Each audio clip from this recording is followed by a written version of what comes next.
হোয়াইকং ইউনিয়নের কুতুবদিয়াপাড়া ৩ নম্বর ওয়ার্ডের রাস্তা সংস্কারের দাবি। কামরুল ইসলাম, কক্সবাজার প্রতিনিধি। বুধবার ৮ জুলাই ২০২৬ সকাল টেকনাফ উপজেলার হোয়াইকং ইউনিয়নের উনসিপ্রাং কুতুবদিয়াপাড়া ৩ নম্বর ওয়ার্ডের পশ্চিম পাশের সড়কটি দীর্ঘদিন ধরে বেহাল অবস্থায় রয়েছে। সাম্প্রতিক টানা বৃষ্টি ও কাদার কারণে রাস্তাটি চলাচলের সম্পূর্ণ অনুপযোগী হয়ে পড়েছে। স্থানীয় বাসিন্দাদের অভিযোগ, প্রতিদিন এই সড়ক দিয়ে স্কুল, কলেজ ও মাদ্রাসার অসংখ্য শিক্ষার্থী সহ সাধারণ মানুষ যাতায়াত করেন, কিন্তু রাস্তার বেহাল অবস্থার কারণে শিক্ষার্থীদের চরম দুর্ভোগ পোহাতে হচ্ছে।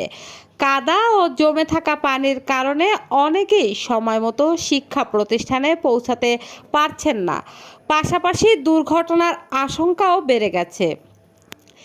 এ অবস্থায় এলাকাবাসী হোয়াইকং ইউনিয়ন পরিষদের ভারপ্রাপ্ত চেয়ারম্যান শাহজালালের দৃষ্টি আকর্ষণ করে দ্রুত সড়কটি সংস্কার এবং চলাচল উপযোগী করার জোর দাবি জানিয়েছেন। স্থানীয়দের প্রত্যাশা, জনদুর্ভোগের বিষয়টি বিবেচনায় নিয়ে সংশ্লিষ্ট কর্তৃপক্ষ দ্রুত প্রয়োজনীয় ব্যবস্থা গ্রহণ করবে, যাতে শিক্ষার্থী সহ সকল শ্রেণী পেশার মানুষ নিরাপদ ও নির্বিঘ্নে যাতায়াত করতে পারেন। লিমা আক্তার, স্বাধীন নিউজ।